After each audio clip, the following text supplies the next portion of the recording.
sound one more time. Yes.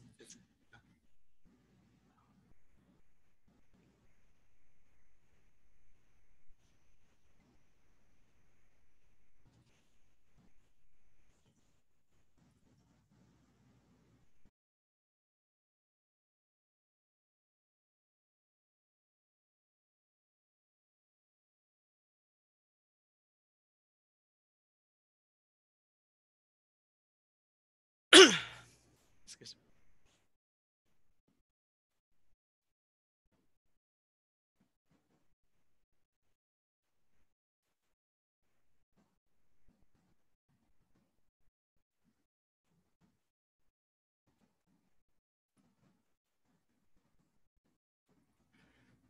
Hi everyone, my name is AD Lee. I'm product line manager here in Ingenious. Before we get started into the content today, if you cannot hear me, please just check in the question bar to let me know.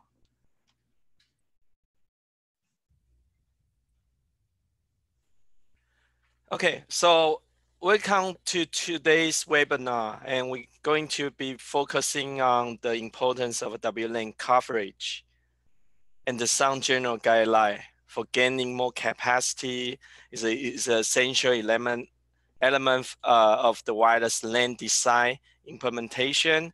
And we're also going to talking about the AP configuration.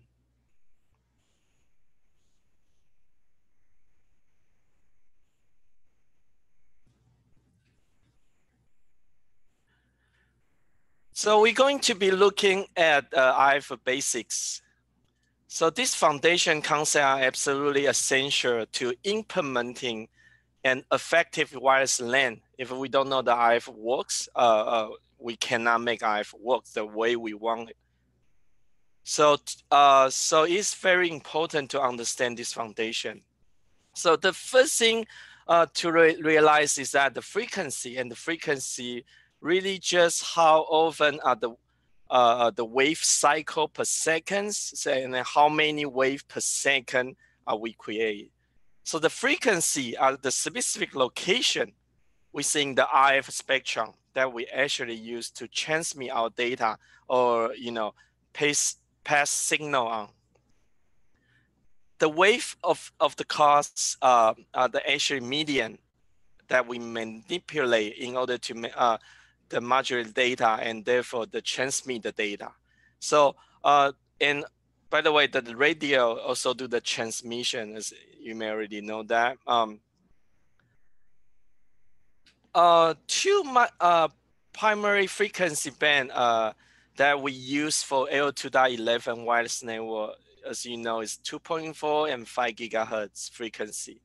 So we still keep supporting the 2.4 gigahertz because 2.4 gigahertz client exists, and so therefore we still find ourselves in that space today, and which is not good space to be in 2.4 gigahertz, but it's very cluttered and certainly it's crippled. So because of the fact that so many devices operate there, not just wireless LAN device. So here is example 2.4 gigahertz is and it's a 2.4 billion cycle per second.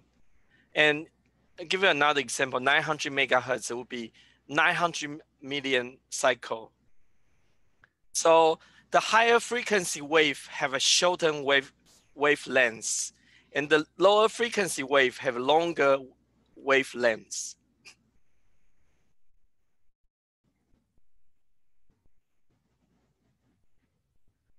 So the wavelength is the entire 360-degree movement of an RF wave. So this is a 1 hertz, and the wave has a characteristic. They are important like the amplitude of the wave. So this is strength, or you can say power of the wave, like how strong it is, and the strength or the power of the wave attenuate or weaken as it travels through the free space, as it passes through the material like a wall, doors, and floors.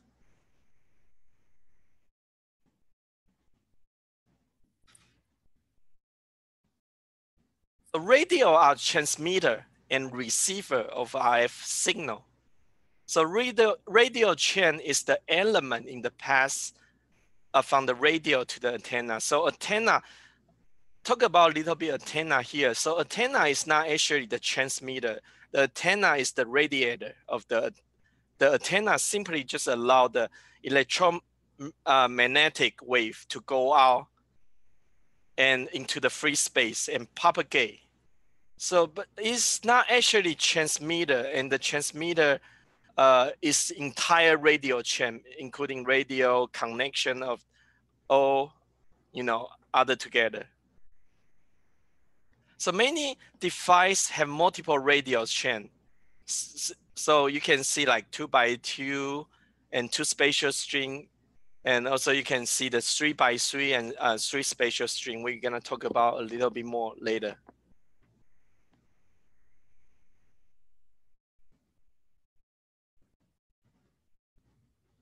So the coverage is important. So there's a lot of talk about the need of capacity. It is true, capacity is important, but it doesn't diminish the reality of the coverage must be there. So the AP must be accessible from the need client location. So wherever a client need the access, the client need the access. So in addition, the AP must be accessed at the need data rate. So right coverage is important. Additionally, the AP must be accessible with a minimum interference. So this is about the proper channel selection, making sure that the RF is architected in such a way that we not only have the coverage and we need a coverage, but we have the right coverage at the right signal strength with the understanding of any interference source that might be in the space.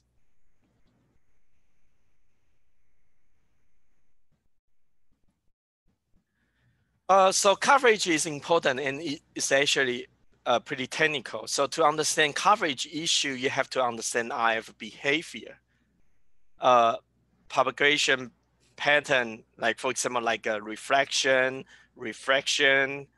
diffraction, scattering, and so forth.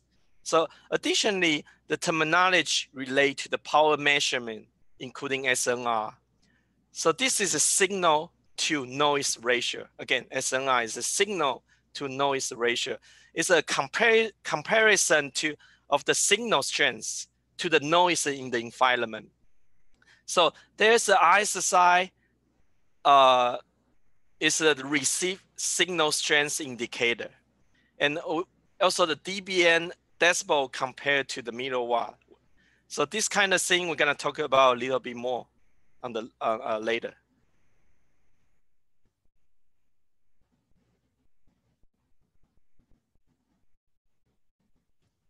So as it moves between space, has a particular behavior set. So this behavior set including, I just mentioned scattering, diffraction, reflection, and absorption, sorry, excuse me. So reflection is the RF signal reflecting or bouncing off of some kind of the refractive material that has a size greater than the wavelengths. So we are talking about, for example, like a metal object. And absorption is a RF energy is converted to heat. So what happens is the RF energy converted to heat and it absorbs and therefore it is lost. So micro-oven is the good example. So the absorption is converting to electromagnetic wave into the heat. So refraction can occur slightly changing the path of the RF wave. Of course, some absorption as well. Diffraction is how RF wave may move around a large object and sometimes change the direction. You can see from the screen. And the last is scattering. So scattering when RF wave hits something.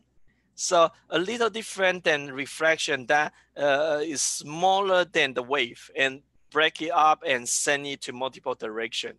So when you put the AP in the room or in a building, those radio frequency wave can get to nearly every place in the room. So also other room because they are refracting around as they move throughout the space. And of course, they are passing through some material as well.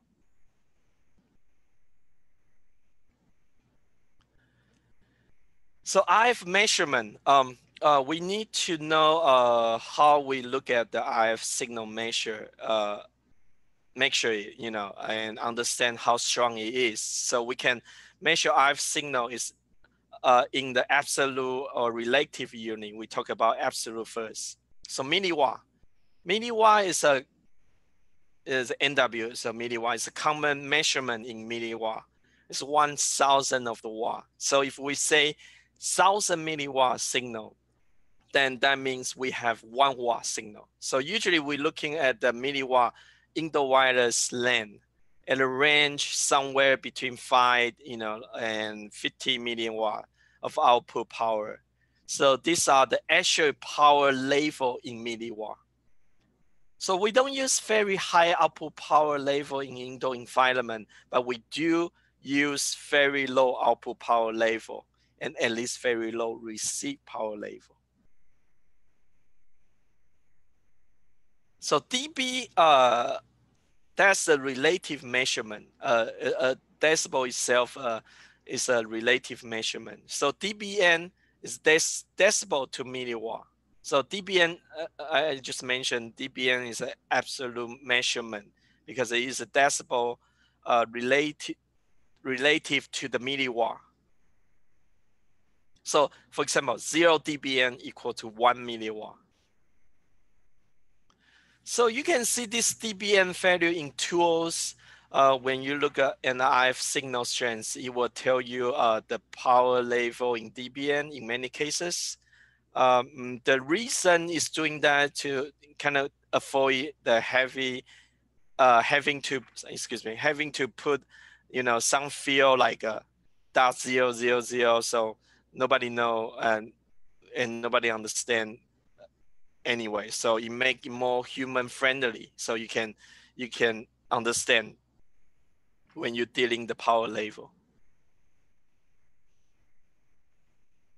So next we're gonna talk about RSSI and noise floor SNR. So RSSI, it stands for receive signal strength indicator.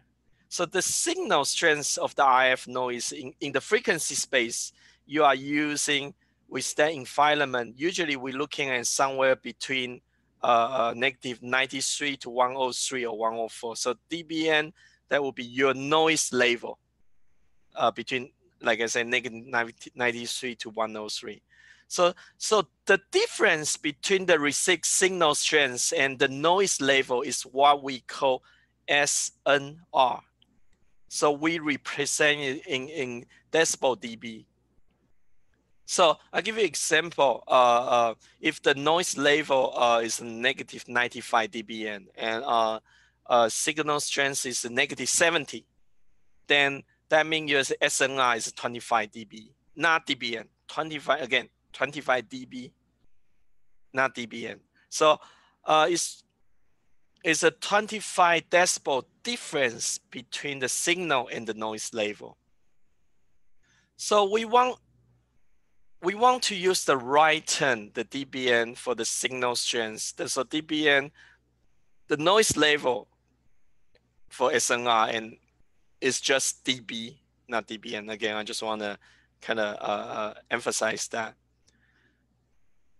So this is a relative value because it's different between two absolute values. So it's going to change depending on what the two absolute value on. We also have a little chart here.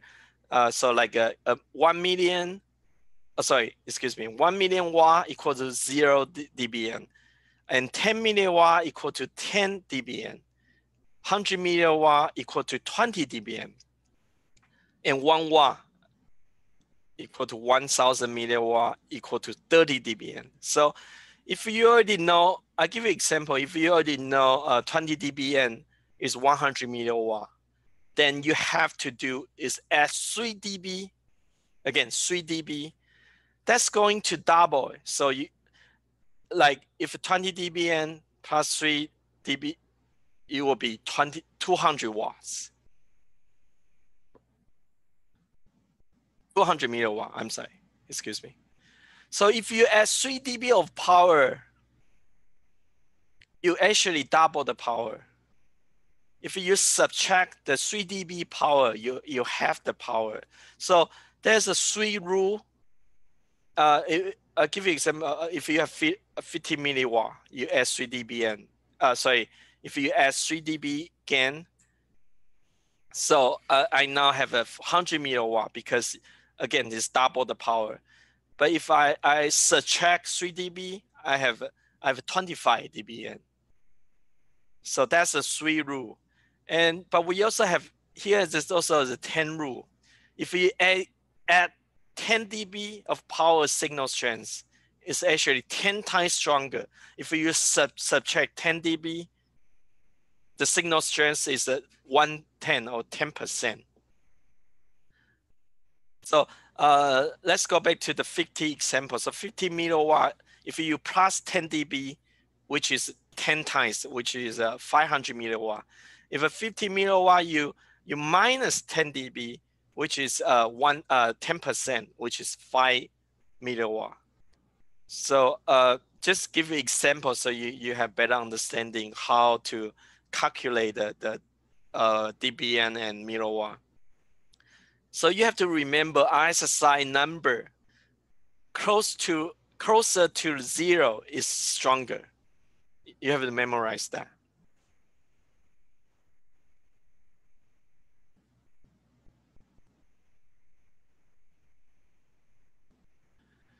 So AP, so being able to accomplish a particular data rate is often very high data rate. But the problem is that it's not being able to achieve the data rate because the client is the factor. And that determines the data rate they are going to connect as far as the maximum capability. And even with the client, the maximum data rate capability of the client does not automatically mean that they are going to achieve that maximum client data rate. So all the access point maximum data rate are irrelevant to the data rate you will achieve in the real world. So let's assume of your client is actually support the maximum data rate of the AP, which let assume they do, and they're still not going to connect with the data rate because they are not going to have the proper signal to be able to connect and transfer data at the data rate. So just because the AP can support some maximum data rate doesn't really provide any relevancy.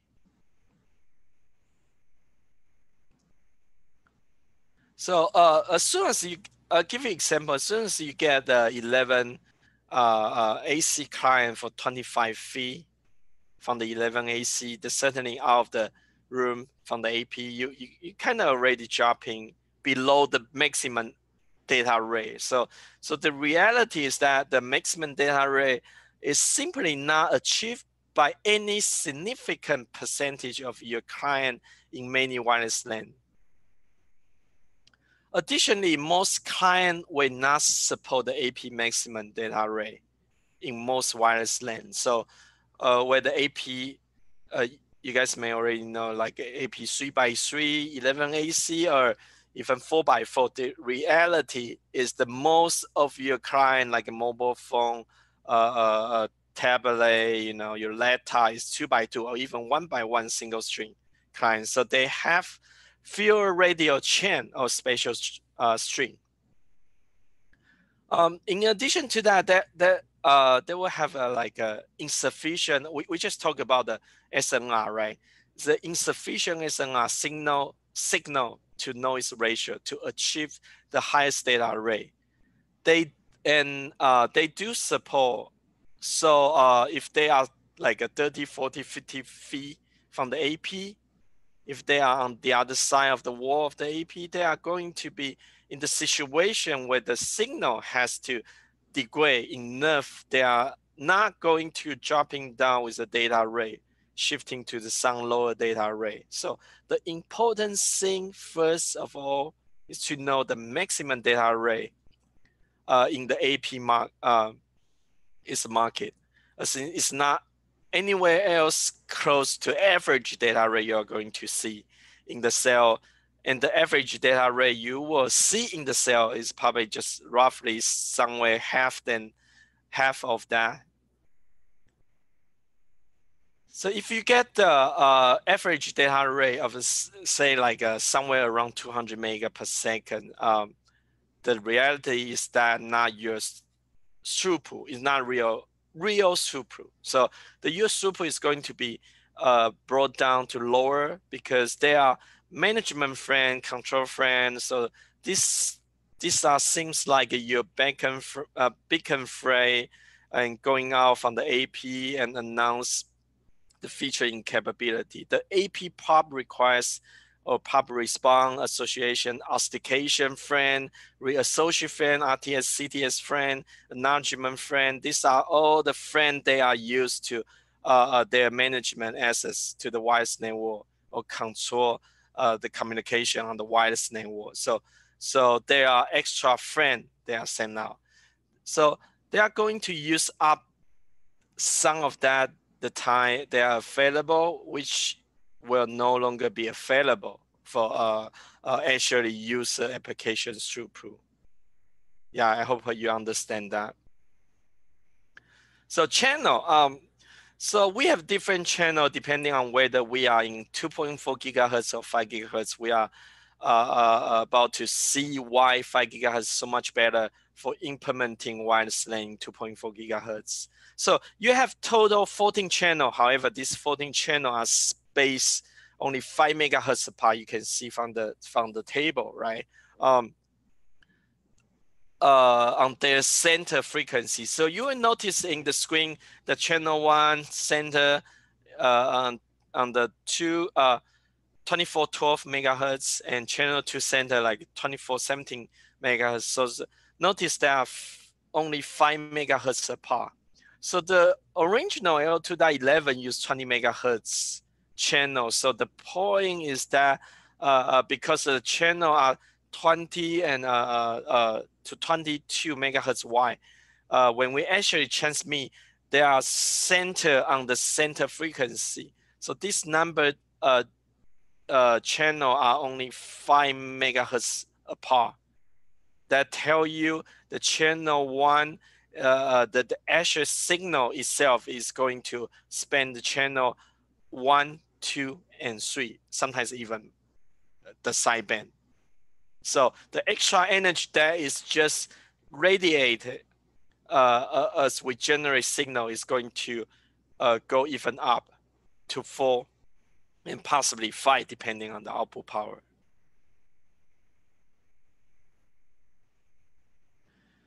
So when you implementing for capacity, channel reuse become a big issue. It's about the managing spectrum efficiency. So making sure you are using the spectrum that are available to you as efficiently as possible. The most challenged band that what we use in wireless network is the 2.4 gigahertz band because we really, for most of the world, have 3 channel only. So which is 1, 6, and 11.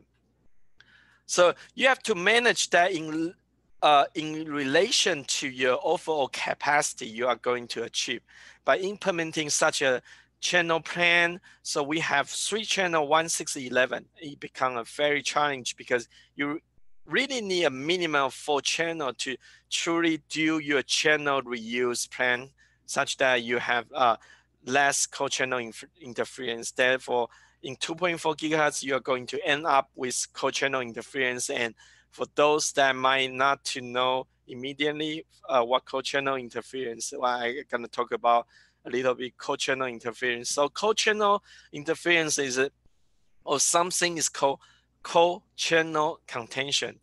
It's just the interference that occur because L2.11 device has to listen communicating L2.11 device on the same channel. And if it detect them, it cannot talk, unfortunately. So as long as I detect another device communicating on the same channel, I cannot talk.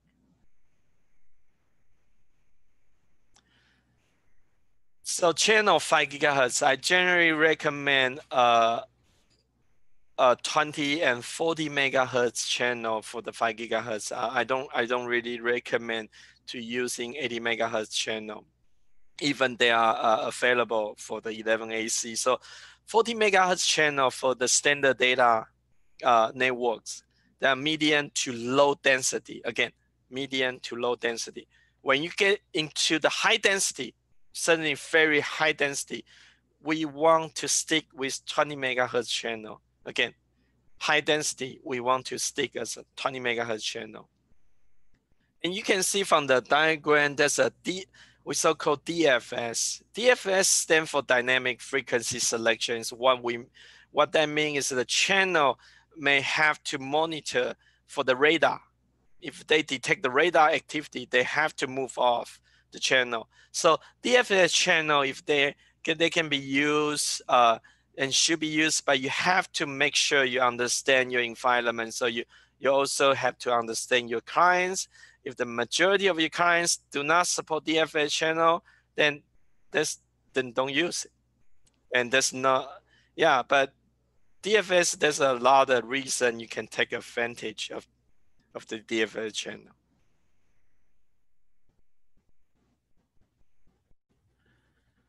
So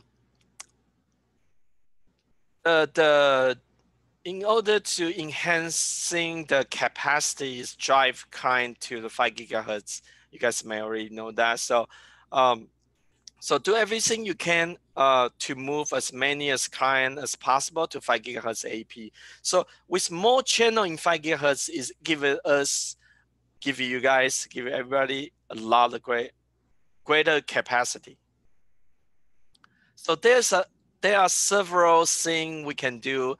You can use the band steering. Ingenious AP we support band steering feature you can enable on the Ingenious AP.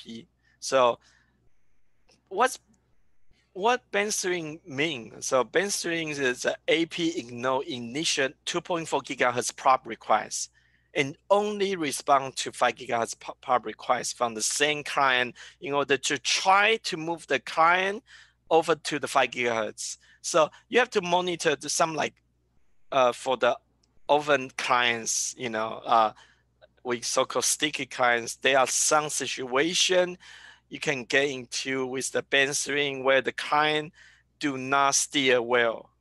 Again, the client do not steer well, which is a sticky client situation. The AP need to have threshold to allow the client to connect to another AP. So Ingenious AP, we actually support what the features called RSS threshold. So you need to make sure you have sufficient 5 gigahertz coverage. You got to make sure the 5 gigahertz coverage you need is there. Otherwise, the 5 gigahertz client cannot connect, and they be going back over to 2.4 gigahertz. So a common mistake is implement AP with 2.4 gigahertz and 5 gigahertz radio.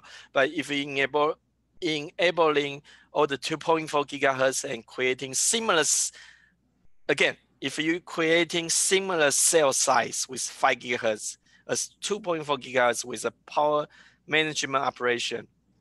So the problem is that you cannot implement as many 5 gigahertz AP because you are constraining the 2.4 gigahertz AP you can implement.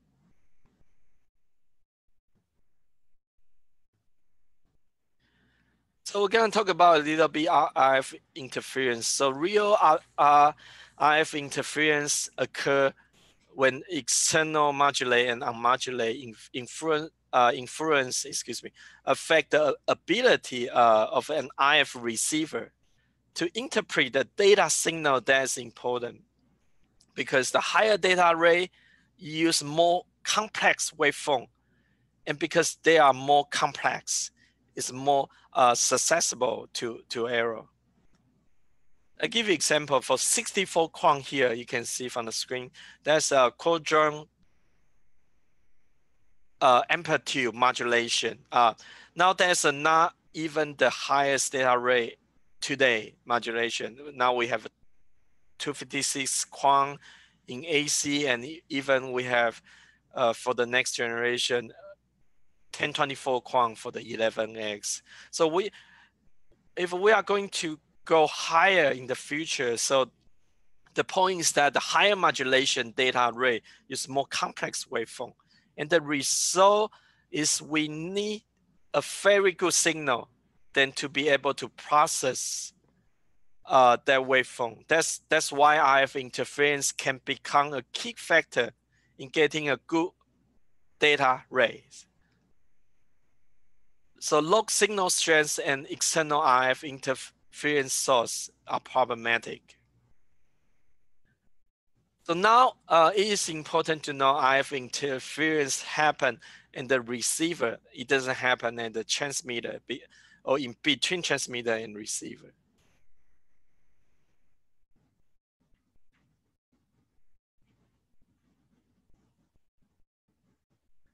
Okay, so we talk about channels RF interference. RF measurement of this thing, we need to understand how do we look at it, how do we analyze it and see what's going on in our environment. So give you example like here, the spectrum analyzer or spectrum analyzer, we can actually capture the RF energy and represent it, in a lot of different ways. So MentaGeek here and the spectrum adapter they use, this is two very popular tool today. So you can use for to analyze your environment. This analyze and they can operate, of course, in 2.4 gigahertz and 5 gigahertz.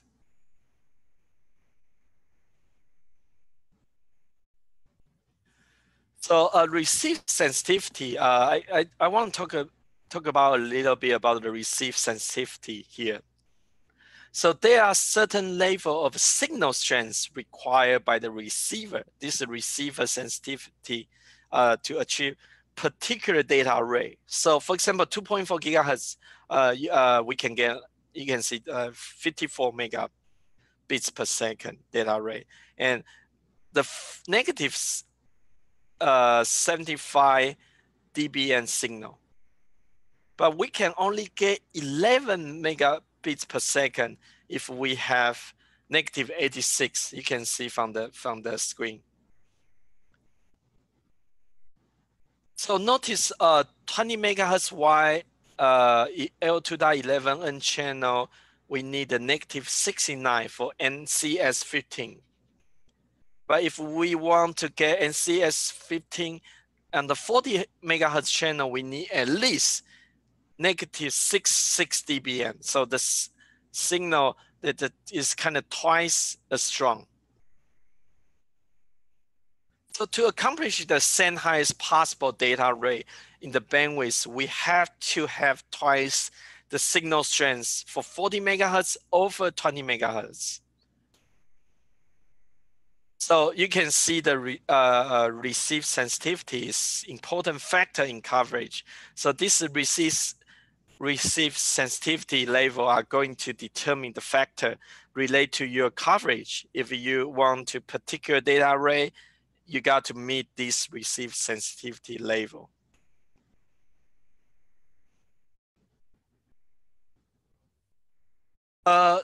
Roaming, we have to make sure that we have property roaming coverage. So that's a very, this is a very oversimplified example here. So because we don't see the circle in our coverage pattern from our Azure AP in most environment, but it illustrate the concept notice when this device roam from, you can see from the BSSID 5F to the BSSID 5C, from the left to the right. It's going to go through a space where there's no coverage at all, according to just a little bit. According to our need, maybe that space still have coverage by the AP, but it's at the data rate that's too low for some applications. So here is an example of the good coverage. So now obviously our cover pattern do cover the path of the roaming. Again, there's true physical path through your facility, and the client may move. Now roaming design is better performed based on the feasible AP at the minimum data rate in many cases. So when we use our site survey software, we looking at the coverage produced by our AP. What we want to see in particularly a post-validation survey, but even in the pre-design phase. So the basic goal of roaming coverage to have 2 or more AP feasible at a set data rate at all times. I can see the AP from here. That doesn't mean just because you can see it doesn't mean you can you want to use it or you can use it. So that means I need to see the signal strength at the data rate I need. Therefore, at the signal strength level, I need the SNR level that I need, so forth, based on the receive sensitivity in my client and the application I'm using and so forth.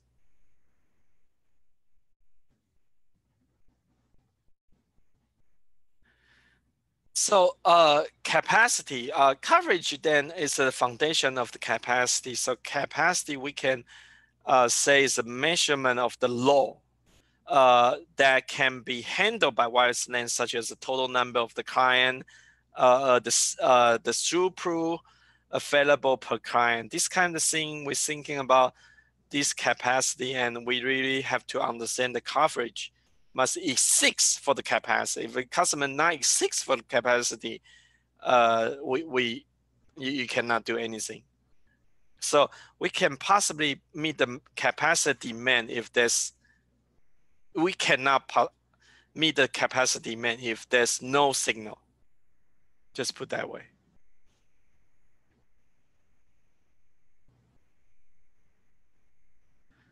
So we've been looking at some general guide for gaining more capacity. So it's an essential element of wireless LAN design, implementation, monitoring, and support with the model network, because we are no longer in the era where we can simply say we install a few access points and people have a wireless access. Because right now, as of today, we running the critical application. As you may know, the hotel and other hospitality area and things like this, when you mark that you are provided wireless access, and then people connect to the wireless network and do not have effective wireless access to the internet. So to avoid that, we have to make sure that we design for capacity. So make sure that there's not only is there a wireless signal where we need, in the way we need it, but we have enough AP providing wireless coverage such that we also have the capacity that we need, and those AP are implemented with a cell and channel plan structure that's going to give us overall capacity that we require scale set. We can grow as we need to grow. So we want to make sure we implement the AP on the channel that often support, but reality is that those devices, we are going to run the application, and those applications determine what we actually going to need in relation to capacity on the network. Okay, so before you configure, there's something you need to know first, and you need to know your client. So now this is the most challenging aspect actually of determining a good IP configuration, because we don't always know our clients. For example, if you the BYOD environment, you're allowing people to bring the device, you may not have any control of all the device they come in. So you need to know your application as well. So because you need to know not just what client you have, but what application they are using. If they are using real-time application like voice, video, conferencing, then it's going to greatly impact how you choose to implement certain AP. Capability and feature requirements. From a client perspective, what are the basic receive sensitivity we just mentioned in last slide of this client, which means the signal strengths that are required for the particular data rates. You also need to know your infrastructure. Again, you also need to know your infrastructure. So is your infrastructure prepared for your wireless LAN, able to meet the need appropriately?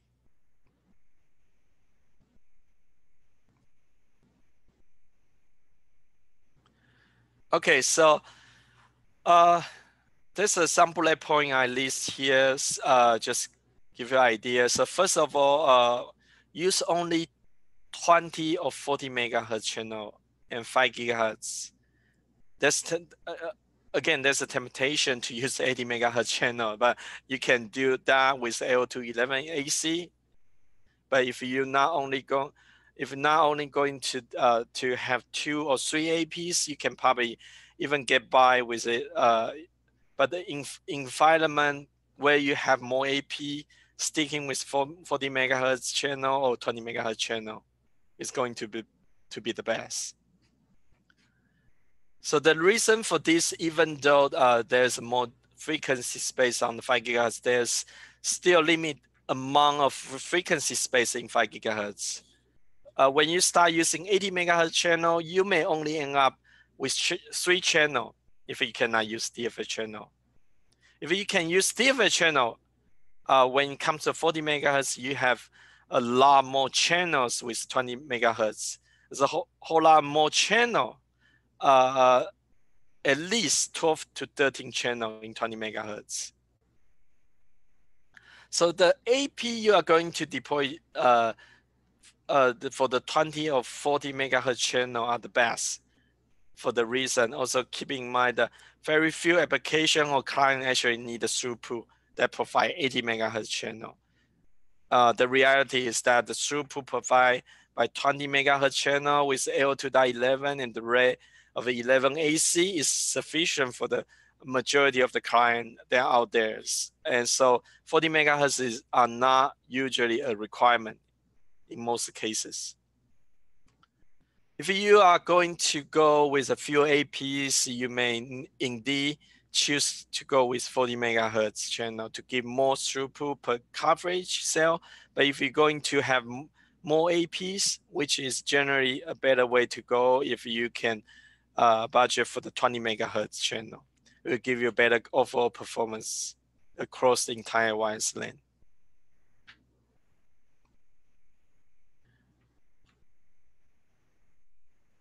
So this slide, I just want to kind of give you an idea. So for the Wi-Fi, you have to set the goal, you have to identify the goal, and then you get the requirement, you know, the ingenious AP or switch.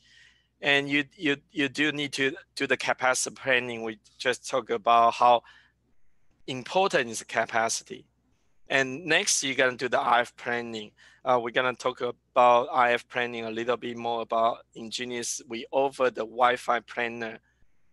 And next, you're going to deploy. You're going to deploy, and you're going to do the RF verification, which is like a site survey in the field. So the end-to-end solution, EnGenius offer, as you guys may already know, I don't want to go granular detail, but basically like I mentioned in the last slide, and we support Wi-Fi planner. That's you can plan, and also we have a comprehensive product portfolio like indoor access point, outdoor access point, and the switch. And also the switch is not just switch, and we have a free controller built-in. You can use our switch controller manage up to 50 access point. And next we have a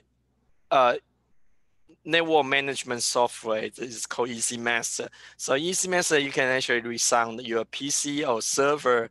You can manage all the EnGenius device locally or remotely. Again, it's a licensing free, subscription fee. And actually, we're going to launch EasyMaster AWS version is coming soon, probably next week or two. So we're gonna have a slide or webinar to talk about that, or maybe just a landing page. You can go to our website too for that. So network design service EnGenius offer the Easy Wi-Fi planner. So the Wi-Fi planner will estimate the optimal number of the access points. So we will kind of map the effective placement of the point based on the size of the coverage area and type of the AP that you have, the type of the coverage. So be able to see the power level of the transmission and reuse the pattern of the channel for both 5 gigahertz and 2.4 gigahertz band. So use Wi-Fi planner, EnGenius Wi-Fi planning tool to do the predictive site survey, which will help you to help EnGenius access point placement plus decide on which power level and to say according to the data collect in the interviewing stage. So it's very intuitive. It's licensing free. If you go into our you can join our partner. Going to our partner portal, you can use a free Wi-Fi planner tool for that. So next, I want to talk about the AP configuration. The reason being, I talk about all the best practice because that is kind of key. You need to understand before you do. You go into the AP configuration. Otherwise, if you just every situation is different. You know, in the school, in the office, it's all different. So you gotta understand the foundation before you know how to set up the AP configuration. So as you can see, the controller here, as long as you have if you have our EWS switch controller, when you plug in, you don't necessarily to plug in our switch controller. You can, as long as plugging in the same network, it's same subnet. The switch will auto detect. You can see from the screen, the screenshot here. You see one AP detect. You simply just check the box and just add the AP into it. So once you add into it, they will ask you about how you're gonna do the IP assignment. You can choose DHCP static or keep the IP setting, you know. So once the AP being added, and you can see the status here is online. That's your dashboard. You can see the status online. So simply, you see the device name here, ENS620EXT. Just click the device name. You'll be able to do all the device configuration. You know, like a channel, transmit power. You can do the data rate client limits and so on forth. And you can also do the WLAN setting. You can see that is ASSID. You can choose 2.45 gigahertz on the SSID 1 or 2.4 gigahertz only on the SSID 2. So once you click the SSID, you'll be able to set, like I said, Ingenious AP, we support band string, and we also, per SSID, we support the capture portal per SSID, also traffic shaping per SSID. And we do support the standard fast roaming L2.11r in case, so you'll be able to roam to the fast roaming. Oh, I'm sorry. Again, the important I want to talk about is your AP group. If you have you have like multiple site or multiple company, yeah, and you have the AP you want to add, you know, for example, like if it's the same company, you can say this is a PLN, this is accounting, this is a human resource. You can group them and push the configuration simultaneously at the same time. But once you group them, you can always go to the individual AP to override the setting if if needed. So in most cases, we override the setting, especially on the channel power, because you cannot have same channel for all the access point. So here is an EasyMaster example I want to give to you. So first three things you need to do once you install the EasyMaster, you have to first of all, you have to put the admin account, and you have to do the connectivity test, because as some of you may already know, you have to open the port on the firewall in order for our EasyMaster management software to communicate back to the AP or switch. So you have to do the connectivity test. And once you've done the connectivity test, oh, excuse me, I have typo here. You need to do the device inventory. So basically, you just register your AP or switch to EasyMaster registration server, and all you need to do, just need a MAC address from the AP. You can just register the EasyMaster. So again, the next, you're gonna create a project. I just quickly go over so you have better understanding. So you create a project. Once you create a project, you will see the AP on the pending approval. Yeah, the AP on the pending approval. You can see the full AP, because remember we already registered the AP on the registration server. So once you register, you will automatically see device on the pending approval. So once you check the box, sorry, let me go back. Once you check the box and click add, you will be add those devices to the EasyMaster. So again, this is pretty much, I would say, identical configuration or setting between the switch and the access point. You have general setting, wireless radio setting, WLAN setting, and fan setting is almost identical. I would say identical. So, again, when you click the device name, like for example, operation here, you can see the AP configuration or WLAN setting. Okay, so now I'm gonna do the summary. Sorry, it takes a little bit long time, but I apologize. I want to kind of summary what we talk about, especially for the AP configuration part. So here, the table here, we show all the Ingenious access point. We have 2.4 indoor, outdoor, and 5 GHz indoor, outdoor, and dual band as well. So this one, just for your reference, we Ingenious offer the comprehensive network device solution. The indoor from the 2x2 all the way by 4x4, and also the outdoor access point. We also have point-to-point.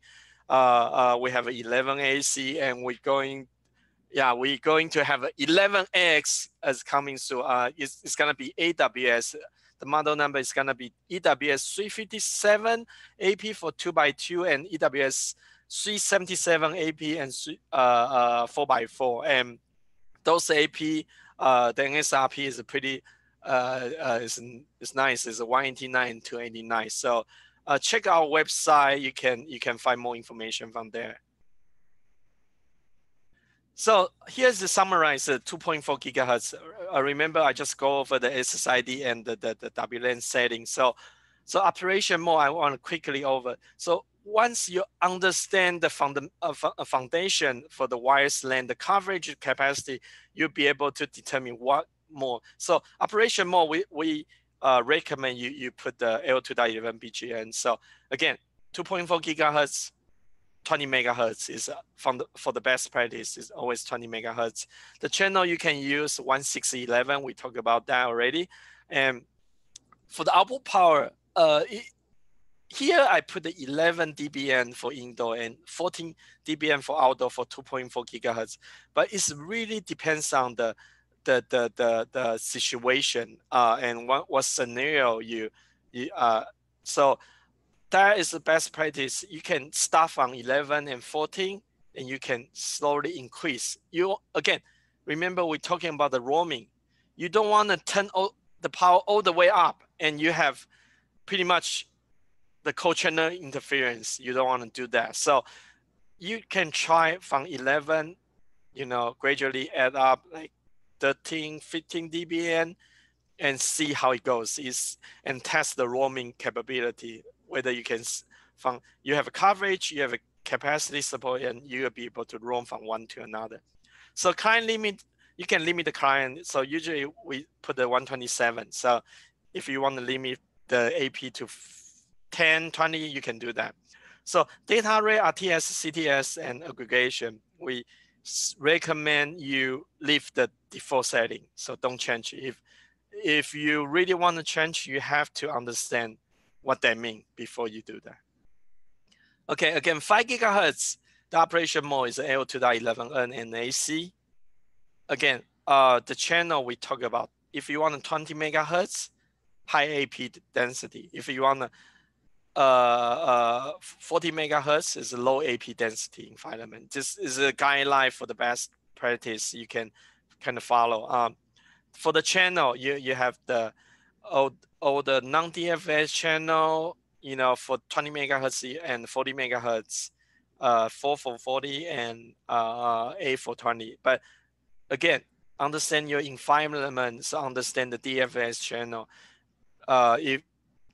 If you know you can use, then you have whole lot more the channel you can use to avoid the co-channel interference.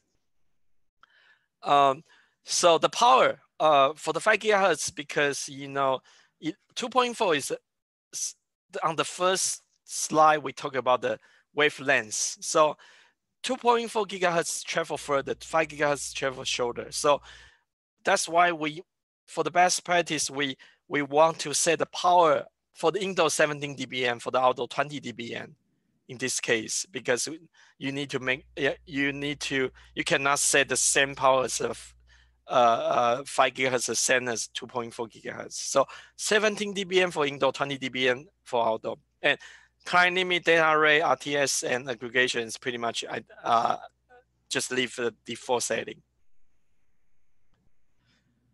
Okay, so SSID NAND, we support, you can support SSID NAND. Each SSID you can have a 2.4 and 5. And we also support hidden SSID, L2 isolation, VLAN isolation. If you want VLAN per SSID, for example, you want gas network or accounting PLN on the different VLAN, you can set the VLAN per SSID. So VLAN ID can from 2 to 4093. So security part, we support WPA2 and AES or personal and enterprise. We're going to have WPA3 coming soon. So that is more secure compared to WPA2. We're going to talk about on the next webinar. Again, that's three kind of the feature the customer use the most is the band steering, SSI, threshold per SSID, and capture port per SSID. So band steering, we already talked about. You can we shift the dual band clients to 5 gigahertz band because it's less congested. And SSI threshold, again, you need to make sure you understand how to use it, because SSI threshold is for sticky client. You kind of, if the client's not, not still well, you have to use this exercise threshold. You can kind of kick the client and to enforce the client to run from this AP to another AP. Again, we also have a capital portal per SSID. So each SSID support the capital portal. You can just enable the capital portal. In the capital portal, we have a NAT and bridge. So basically bridge, you get the DHCP from your router in your network. Again, bridge, if you select bridge, you get the DHCP or your IP from the router and through the AP assigned to the client. But if you use NAT, our EasyMaster or controller that will assign the static IP address to your device, so you have totally separate network to avoid the hacker to hack your network. Okay, so that is all my presentation. I hope you learn a lot today. If I too fast, too slow, or not clear, apologize. And if you have any question, please type in the question box. So here I have myself and another product line manager, Brian Slayman, and we have a channel marketing manager, Amanda here. We can pretty much answer all your questions you might have. So please don't hesitate to let us know if you have any question.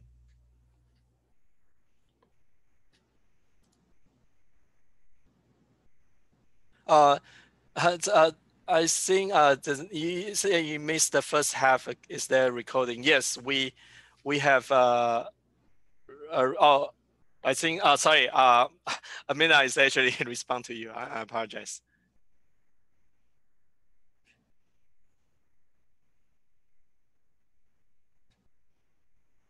Any other question?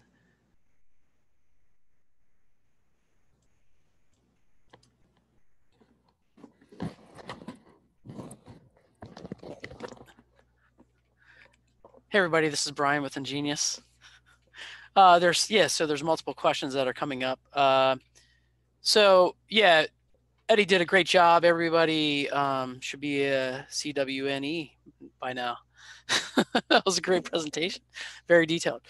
There's some good questions. So good points on user not being able to achieve max data rates. I look at average data rates per number of devices per WAP or WA wireless access point. Are there tools or data to help determine the number of devices that each wireless LAN access point can support? Actually, there's a calculation out there that you can do, and this can be done for any access point, any vendor that's out there, and based around the number of devices you're using and the applications that are being most used, based off of that information, it can calculate what your average bandwidth will be, your actual average bandwidth would be. We don't currently have tools within our management system like EasyMaster or in our switches or within our APs, but yes, you can find that online. Just look up client density calculator. I believe that's what it's called. It was done by CWNE by the name of Andrew. I can't remember Andrew's last name, but he did a great job with that without calculation, and you can find that online. Can we get a copy of this presentation? Definitely, you'll be able to get a copy of this presentation. There's also, we're doing a live feed on YouTube, so you'll be able to find that on YouTube under the Ingenious channel, so be sure to go there and check it out. So that for anybody that has missed the first portion of it, you can find that online. If I'm not able to use Ingenious Switch, is the software version of the wireless LAN control? Is there a software version of the wireless LAN controller? Great question. Yeah, so Ingenious is set up as a hybrid, so you can actually use Ingenius's gigabit switches, which have a controller built on top. Or you can use Ingenius's network management software, EasyMaster, and that's downloadable. And actually that software can reside on a server or as Eddie mentioned, on AWS. So you can just run that system. You don't have to have one of our switches. It will work with any switch that's on your network. In fact, you can actually you could also get a small 8-port gigabit switch from us and implement it into the network, and it will work regardless of the other switches that are online, as long as it's communicating to an access point. So yes, you can do that. Let's see. Yes, great question, Jeff. We'll make these slides available, so no problem.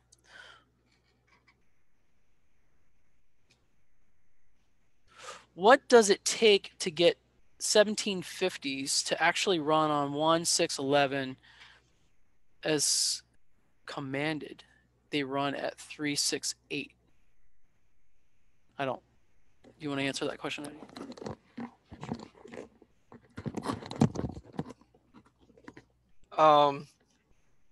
If I understand correctly, even you select 1611, but it's actually one you see from the side survey you see 368. I was looking into that because we haven't heard anything from our customer. So yeah, if you can send us the firmware version, the model number, we can look into it. If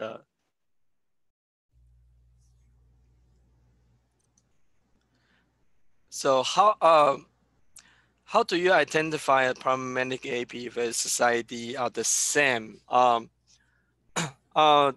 Excellent question. If the SSID the same, technically that's for the roaming purpose, and you can do like some sort of size survey tool. Actually, excuse me. Actually, our switch and the EC Master, we support one feature, so-called client fingerprint. So you can see all the client device, what channel they use, what AP they connect to. You can quickly identify what AP go down and why. So that's why the client won't be able to connect the AP. So our switch and the EC Master network management software is actually support that feature. You can find that information. I mean, you can get the information from there.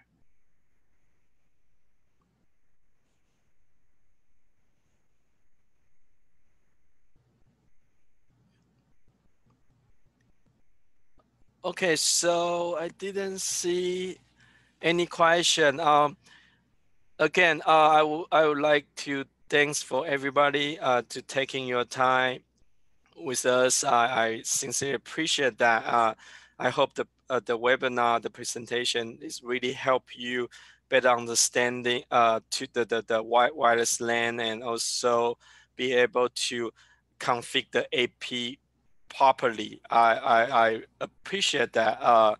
If you have any question, you can email to the partner at ingeniousetech.com. I'm sorry, the partner at ingeniousetech.com. If any question, Brian and myself, we love to respond to you ASAP.